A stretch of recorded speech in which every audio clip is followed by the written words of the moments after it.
ज्येष्ठ पूर्णिमा की पौराणिक कथा।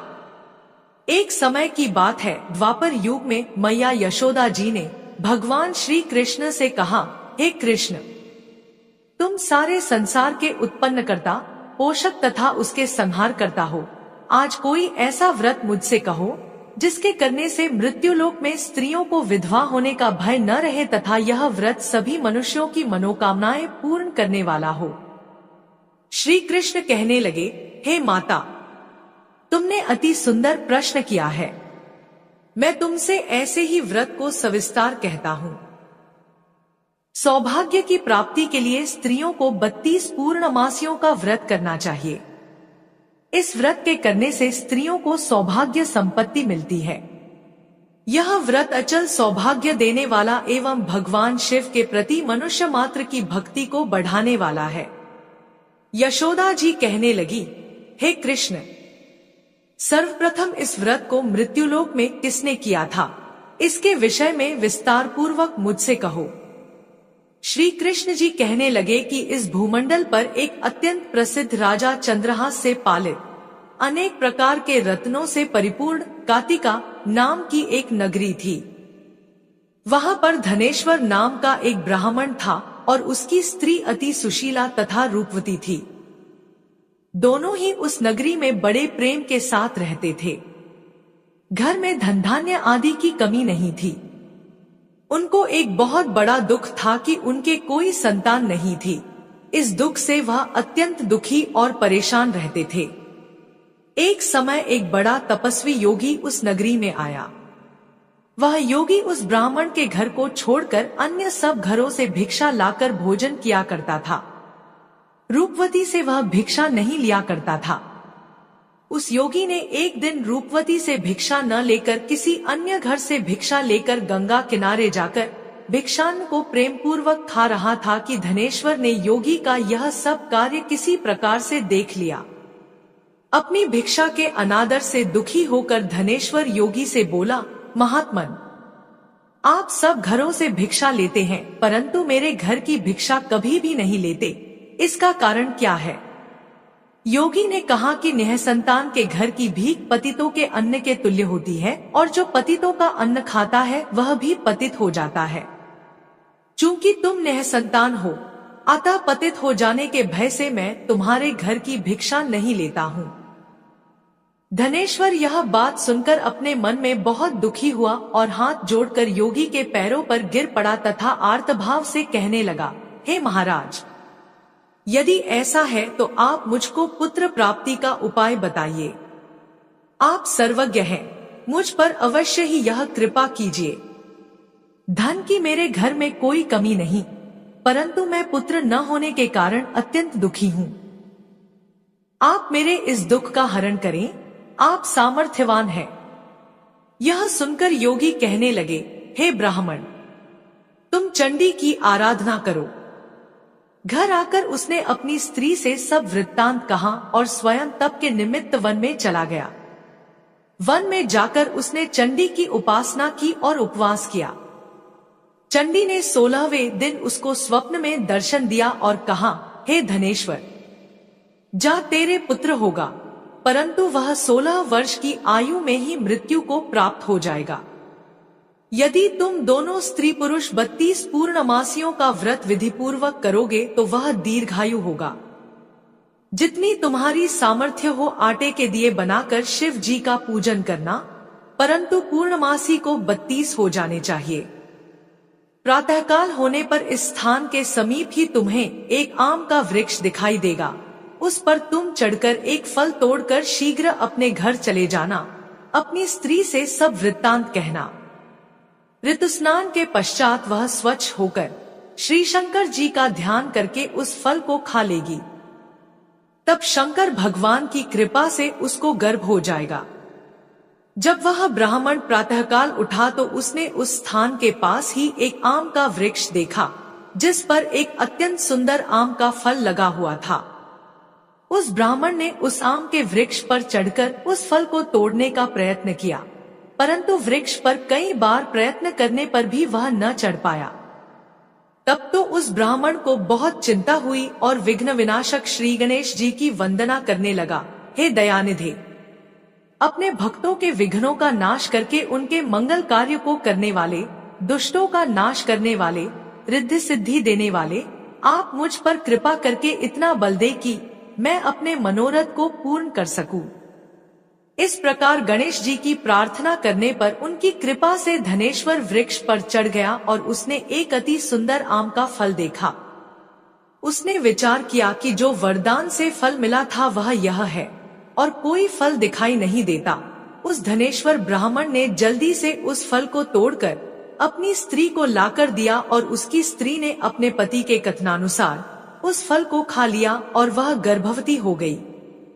देवी जी की असीम कृपा से उसे एक अत्यंत सुंदर पुत्र उत्पन्न हुआ, जिसका नाम उन्होंने देवीदास रखा। माता पिता के हर्ष और शोक के साथ वह बालक शुक्ल पक्ष के चंद्रमा की भांति अपने पिता के घर में बढ़ने लगा। भवानी की कृपा से वह बालक बहुत ही सुंदर, सुशील और विद्या पढ़ने में बहुत ही निपुण हो गया। दुर्गा जी की आज्ञानुसार उसकी माता ने 32 पूर्णमासी का व्रत रखना प्रारंभ कर दिया था, जिससे उसका पुत्र बड़ी आयु वाला हो जाए। 16वां वर्ष लगते ही देवीदास के माता पिता को बड़ी चिंता हो गई कि कहीं उनके पुत्र की इस वर्ष मृत्यु न हो जाए।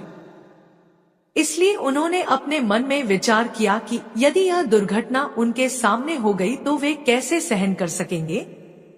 अस्तु उन्होंने देवीदास के मामा को बुलाया और कहा कि हमारी इच्छा है कि देवीदास 1 वर्ष तक काशी में जाकर विद्याध्ययन करे और उसको अकेला भी नहीं छोड़ना चाहिए। इसलिए साथ में तुम चले जाओ और 1 वर्ष के पश्चात इसको वापस लौटा लाना। सब प्रबंध करके उसके माता पिता ने काशी जाने के लिए देवीदास को एक घोड़े पर बैठाकर उसके मामा को उसके साथ कर दिया, किंतु यह बात उसके मामा या किसी और से नहीं कही।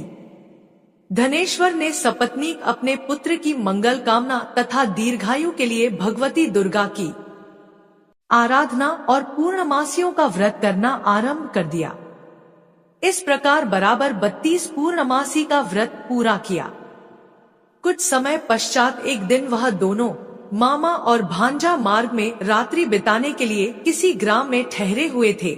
उस दिन उस गांव में एक ब्राह्मण की अत्यंत सुंदरी, सुशीला, विदुषी और गुणवती कन्या का विवाह होने वाला था।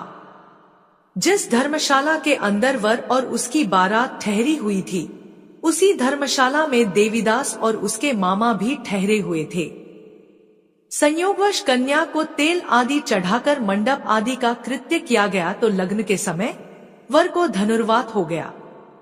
वर के पिता ने अपने कुटुंबियों से परामर्श करके निश्चय किया कि यह देवीदास मेरे पुत्र जैसा ही सुंदर है, मैं इसके साथ ही लग्न करा दूं और बाद में विवाह के अन्य कार्य मेरे लड़के के साथ हो जाएंगे।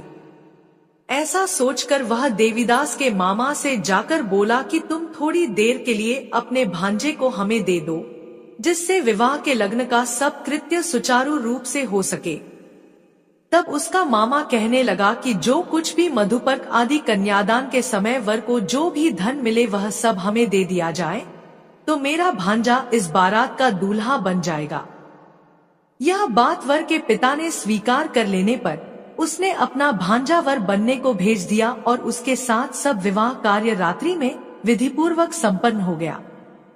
पत्नी के साथ वह भोजन न कर सका और अपने मन में सोचने लगा कि न जाने यह किसकी स्त्री होगी। वह एकांत में इसी सोच में गर्म निःश्वास छोड़ने लगा तथा उसकी आंखों में आंसू भी आ गए। तब वधू ने पूछा कि क्या बात है, आप इतने उदासीन व दुखी क्यों हो रहे हैं। तब उसने सब बातें जो वर के पिता व उसके मामा में हुई थी उसको बतला दी। तब कन्या कहने लगी कि यह ब्रह्मा विवाह के विपरीत कैसे हो सकता है। देव, ब्राह्मण और अग्नि के सामने मैंने आपको ही अपना पति बनाया है, इसलिए आप ही मेरे पति हैं। मैं आपकी ही पत्नी रहूंगी, किसी अन्य की कदापि नहीं हो सकती। तब देवीदास ने कहा, ऐसा मत करिए क्योंकि मेरी आयु बहुत थोड़ी है, मेरे पश्चात आपकी क्या गति होगी, इन बातों को अच्छी तरह विचार लो। परंतु वह दृढ़ विचार वाली थी। बोली कि जो आपकी गति होगी वही मेरी गति होगी। हे स्वामी, आप उठिए और भोजन करिए, आप निश्चय ही भूखे होंगे। इसके बाद देवीदास और उसकी पत्नी दोनों ने भोजन किया तथा शेष रात्रि वे सोते रहे। प्रातःकाल देवीदास ने अपनी पत्नी को 3 नगों से जड़ी हुई एक अंगूठी दी, एक रुमाल दिया और बोला, हे प्रिय, इसे लो और संकेत समझकर स्थिर चित्त हो जाओ। मेरा मरण और जीवन जानने के लिए एक पुष्पवाटिका बना लो, उसमें सुगंधी वाली एक नवमल्लिका लगा लो, उसको प्रतिदिन जल से सींचा करो और आनंद के साथ खेलो कूदो तथा उत्सव मनाओ। जिस समय और जिस दिन मेरा प्राणांत होगा ये फूल सूख जाएंगे और जब ये फिर हरे हो जाएं, तो जान लेना कि मैं जीवित हूँ। यह बात निश्चय करके समझ लेना, इसमें कोई संशय नहीं है। यह समझा कर वह चला गया। प्रातःकाल होते ही वहां पर गाजे बाजे बजने लगे और जिस समय विवाह के कार्य समाप्त करने के लिए वर तथा सब बाराती मंडप में आए तो कन्या ने वर को भली प्रकार से देखकर अपने पिता से कहा कि यह मेरा पति नहीं है, मेरा पति वही है जिसके साथ रात्रि में मेरा पानी ग्रहण हुआ था, इसके साथ मेरा विवाह नहीं हुआ है। यदि यह वही है तो बताए कि मैंने इसको क्या दिया। मधुपर्क और कन्यादान के समय जो मैंने भूषणादि दिए थे उन्हें दिखाए, तथा रात में मैंने क्या गुप्त बातें कही थी वह सब सुनाए। पिता ने उसके कथनानुसार वर को बुलवाया। कन्या की यह सब बातें सुनकर वह कहने लगा कि मैं कुछ नहीं जानता। इसके पश्चात लज्जित होकर वह अपना अपमानित मुंह लेकर चला गया और सारी बारात भी अपमानित होकर वहां से लौट गई। भगवान श्री कृष्ण बोले, हे माता, इस प्रकार देवीदास काशी विद्याध्ययन के लिए चला गया। जब कुछ समय बीत गया तो काल से प्रेरित होकर एक सर्प रात्रि के समय उसको डसने के लिए वहां पर आया। उस विषधर के प्रभाव से उसके शयन का स्थान चारों ओर से विष की ज्वाला से विषैला हो गया, परंतु व्रतराज के प्रभाव से उसको काटने न पाया, क्योंकि पहले ही उसकी माता ने 32 पूर्णिमा का व्रत कर रखा था। इसके बाद मध्याह्न के समय स्वयं काल वहां पर आया और उसके शरीर से उसके प्राणों को निकालने का प्रयत्न करने लगा, जिससे वह मूर्छित होकर पृथ्वी पर गिर पड़ा। भगवान की कृपा से उसी समय पार्वती जी के साथ श्री शंकर जी वहां पर आ गए। उसको मूर्छित दशा में देखकर पार्वती जी ने भगवान शंकर से प्रार्थना की कि हे स्वामी, इस बालक की माता ने पहले 32 पूर्णिमा का व्रत किया था, जिसके प्रभाव से हे भगवान आप इसको प्राण दान दे। भवानी के कहने पर भक्तवत्सल भगवान श्री शिव जी ने उसको प्राण दान दे दिया। इस व्रत के प्रभाव से काल को भी पीछे हटना पड़ा और देवीदास स्वस्थ होकर बैठ गया। उधर उसकी स्त्री उसके काल की प्रतीक्षा किया करती थी। जब उसने देखा कि उस पुष्प वाटिका में पत्रपुष्प कुछ भी नहीं रहे तो उसको अत्यंत आश्चर्य हुआ और जब वह वैसे ही हरी भरी हो गई तो वह जान गई कि वह जीवित हो गए हैं। यह देखकर वह बहुत प्रसन्न मन से अपने पिता से कहने लगी कि पिताजी, मेरे पति जीवित हैं, आप उनको ढूंढिए। जब 16वां वर्ष व्यतीत हो गया तो देवीदास भी अपने मामा के साथ काशी से चल दिया। इधर उसके श्वशुर उसको ढूंढने के लिए अपने घर से जाने वाले ही थे कि वह दोनों मामा भांजा वहां पर आ गए। उसको आया देखकर उसका श्वशुर बड़ी प्रसन्नता के साथ अपने घर पर ले आया। उस समय नगर के निवासी भी वहां इकट्ठे हो गए और सबने निश्चय किया कि अवश्य ही इसी बालक के साथ इस कन्या का विवाह हुआ था। उस बालक को जब कन्या ने देखा तो पहचान लिया और कहा कि यह तो वही है जो संकेत करके गए थे। तदुपरांत सभी कहने लगे कि भला हुआ जो यह आ गया और सब नगरवासियों ने आनंद मनाया। कुछ दिन बाद देवीदास अपनी पत्नी और मामा के साथ अपने श्वशुर के घर से बहुत सा उपहारादि लेकर अपने घर के लिए प्रस्थान किया। जब वह अपने गांव के निकट आ गया तो कई लोगों ने उसको देखकर उसके माता पिता को पहले ही जाकर खबर दे दी कि तुम्हारा पुत्र देवीदास अपनी पत्नी और मामा सहित आ रहा है। ऐसा समाचार सुनकर पहले तो उन्हें विश्वास ही नहीं हुआ, किंतु जब और लोगों ने भी आकर उनकी बात का समर्थन किया तो उनको बड़ा आश्चर्य हुआ। लेकिन थोड़ी देर में देवीदास ने आकर अपने माता पिता के चरणों में अपना सिर रखकर प्रणाम किया और उसकी पत्नी ने अपने सास ससुर के चरणों को स्पर्श किया। माता पिता ने अपने पुत्र और पुत्रवधू को अपने हृदय से लगा लिया। दोनों की आंखों में प्रेमाश्रु बह चले। अपने पुत्र और पुत्रवधू के आने की खुशी में धनेश्वर ने बड़ा भारी उत्सव किया और ब्राह्मणों को भी बहुत सा दान दक्षिणा देकर प्रसन्न किया। श्री कृष्ण जी कहने लगे कि इस प्रकार धनेश्वर 32 पूर्णिमाओं के व्रत के प्रभाव से पुत्रवान हो गया। जो भी स्त्रियां इस व्रत को करती हैं, वे जन्म जन्मांतर में वैधव्य का दुख नहीं भोगती और सदैव सौभाग्यवती रहती हैं। यह मेरा वचन है, इसमें कोई संदेह नहीं। यह व्रत पुत्र पौत्रों को देने वाला तथा संपूर्ण मनोकामनाओं को पूर्ण करने वाला है। 32 पूर्णिमाओं के व्रत करने से व्रती की सब इच्छाएं भगवान शिव जी की कृपा से पूर्ण हो जाती हैं। सभी प्रेम से बोलो शिव शंकर भोलेनाथ की जय। अब आइए श्रवण करते हैं ज्येष्ठ पूर्णिमा की दूसरी पौराणिक कथा। बहुत समय पहले की बात है। भद्रदेश के राजा अश्वपति की कोई संतान नहीं थी। उन्होंने संतान प्राप्ति के लिए एक ऋषि से मार्गदर्शन करने को कहा। तब उन ऋषि ने राजा और रानी को बताया कि अगर आप दोनों मिलकर तपस्या करके माँ सावित्री जी को प्रसन्न कर लें, तो आपके घर एक तेजस्वी संतान पैदा होगी, जो अपने माता पिता और देश का नाम रोशन करेगी। जैसा कि आप सब जानते हैं, वेद माता गायत्री और देवी सरस्वती को भी सावित्री कहा जाता है। राजा और रानी ने ऐसा ही किया। दोनों ने मिलकर प्रजा का पालन करने के साथ साथ 18 सालों तक माँ सावित्री जी की उपासना की, जिससे माँ सावित्री जी ने प्रसन्न होकर उन्हें एक तेजस्वी कन्या के माता पिता बनने का आशीर्वाद दिया। इसके बाद में महारानी ने एक अत्यंत सुंदर और तेजस्वी कन्या को जन्म दिया। चूंकि उस कन्या का जन्म माँ सावित्री जी की कृपा से हुआ था, इसलिए राजा ने अपनी पुत्री का नाम भी सावित्री ही रखा। राजा ने अपनी बेटी सावित्री को हर प्रकार की उच्च शिक्षा दी। सावित्री भी अत्यंत रूपवती, गुणवती और आदर्श स्त्री थी। जब राजकुमारी सावित्री बड़ी हुई और विवाह योग्य हो गई, तो राजा को उनके विवाह की चिंता सताने लगी, क्योंकि राजा को अपनी पुत्री के समान योग्य वर नहीं मिल रहा था। तब राजा रानी ने सावित्री से कहा कि पुत्री, तुम समझदार हो, हम चाहते हैं कि तुम अपने वर का चुनाव स्वयं करो।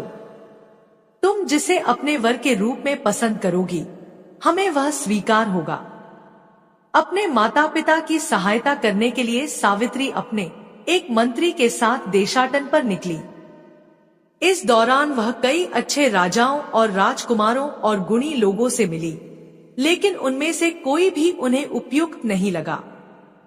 फिर यात्रा करते करते सावित्री उस वन में पहुंची, जहां साल्व देश के राजा घुमतसेन अपनी पत्नी और पुत्र सत्यवान के साथ एक झोपड़ी में निवास करते थे। सत्यवान बहुत सुंदर, गुणवान और आदर्श पुरुष थे। सावित्री जी ने जब सत्यवान को देखा तो वह उनके सौंदर्य और गुणों से बहुत प्रभावित हुई। सावित्री ने अपने मंत्री से सत्यवान के बारे में पता लगाने को कहा।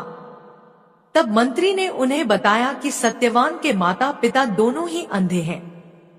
जब उनके पुत्र सत्यवान बहुत छोटे थे, तब राजा रानी के अंधेपन का लाभ उठाकर एक पड़ोसी राजा ने धोखे से उनका राज्य छीन लिया था। तब से राजा रानी वन में एक कुटिया बनाकर रह रहे हैं और सत्यवान उनकी हर प्रकार से सेवा करते हैं। सावित्री जी सत्यवान के रूप और गुणों पर मोहित हो गई। उन्होंने निश्चय कर लिया कि वह सत्यवान से ही विवाह करेंगी। ऐसा संकल्प करके वह अपने मंत्री के साथ अपने महल लौट आईं। तब राजा और रानी ने सावित्री से पूछा कि क्या तुम्हें तुम्हारे योग्य कोई वर मिला? तब सावित्री जी ने सत्यवान के बारे में अपने माता पिता को बता दिया। उसी समय वहां नारद मुनि आ गए। उन्होंने राजा और रानी को बताया कि इसमें कोई संदेह नहीं कि सत्यवान अत्यंत गुणवान है, लेकिन वह 1 साल से अधिक जीवित नहीं रहेंगे। यह सुनकर राजा रानी बेहद दुखी हुए। उन्होंने सावित्री जी को समझाया कि पुत्री, तुम कोई और वर का चुनाव कर लो, हम तुम्हें सत्यवान के लिए कैसे हाँ कह दें। तब सावित्री ने बड़ी विनम्रता से कहा कि हे पिता, मैं सत्यवान को मन ही मन अपना पति मान चुकी हूँ। मैं अब किसी और दूसरे पुरुष के बारे में सोचूंगी भी नहीं। तब राजा रानी को सावित्री का विवाह सत्यवान से ही करना पड़ा। उन्होंने सावित्री और उनके ससुराल के लिए बहुत सा धन देना चाहा, लेकिन सावित्री ने कुछ भी लेने से मना कर दिया और अपने माता पिता को यह विश्वास दिलाया कि जल्द ही सब कुछ अच्छा हो जाएगा। सावित्री जी ने राजमहल के सभी सुखों का त्याग कर दिया और एक आदर्श बहू तथा पत्नी बनकर अपने सास ससुर और पति की मन लगाकर सेवा करने लगी। सत्यवान के माता पिता सावित्री जैसी बहू पाकर धन्य हो गए थे। वहीं सावित्री यह भी जानती थी कि सत्यवान अल्पायु है, इसलिए वह सत्यवान की लंबी आयु के लिए कठिन से कठिन व्रत भी रखने लगी। आखिरकार वह दिन आ गया जिस दिन सत्यवान की मृत्यु होनी थी। सावित्री जी बहुत चिंता में थी। जब सत्यवान रोज की तरह लकड़ियां काटने के लिए वन में जाने लगे, तो सावित्री जी ने कहा कि आज मैं भी आपके साथ लकड़ियां काटने चलूंगी। सत्यवान ने मना किया, लेकिन सावित्री जिद करने लगी। सावित्री जी की जिद पर सत्यवान उन्हें अपने साथ वन में लेकर चले जाते हैं। सत्यवान एक पेड़ पर लकड़ियां काटने के लिए चढ़ते हैं कि तभी अचानक उन्हें चक्कर आने लगते हैं। सत्यवान सावित्री जी से कहते हैं कि न जाने क्यों आज मुझे चक्कर आ रहे हैं। सावित्री जी तुरंत कहती है कि आप थक गए होंगे, आप पेड़ से नीचे उतर आइए। सत्यवान पेड़ से नीचे उतर आते हैं कि तभी वह बेहोश होकर नीचे गिर पड़ते हैं। सावित्री सत्यवान को इस अवस्था में देखकर बहुत घबरा जाती है और जोर जोर से रोने लगती है। तभी सावित्री जी देखती हैं कि सामने भैंसे पर सवार कोई देवता आए हैं जो सत्यवान को अपनी तरफ खींच रहे हैं। दरअसल वह यमराज थे जो सत्यवान के प्राण लेने के लिए आए थे। सावित्री जी उनसे पूछती हैं कि आप कौन हैं और मेरे पति के प्राणों को अपनी तरफ क्यों खींच रहे हैं। तब यमराज सावित्री से कहते हैं कि मैं यमराज हूँ और तुम्हारे पति की आयु पूरी हो चुकी है, इसलिए मैं उन्हें अपने साथ ले जा रहा हूँ। तुमने अपना पतिव्रत धर्म इतनी निष्ठा से निभाया है कि मेरे दूत तुम्हारे तेज के सामने आ न सके, इसलिए मुझे स्वयं ही आना पड़ा। तुम्हारे सतीत्व के तेज के कारण ही तुम मुझे भी देख पा रही हो। इतना कहकर यमराज सत्यवान के प्राण लेकर वहां से चल पड़ते हैं। थोड़ी देर बाद यमराज पीछे मुड़कर देखते हैं कि सावित्री भी उनके पीछे पीछे चली आ रही हैं। वह सावित्री जी से कहते हैं कि देवी, तुम अपने घर लौट जाओ, मेरे पीछे न आओ। इस तरह पीछे पीछे आने से कोई फायदा नहीं होगा।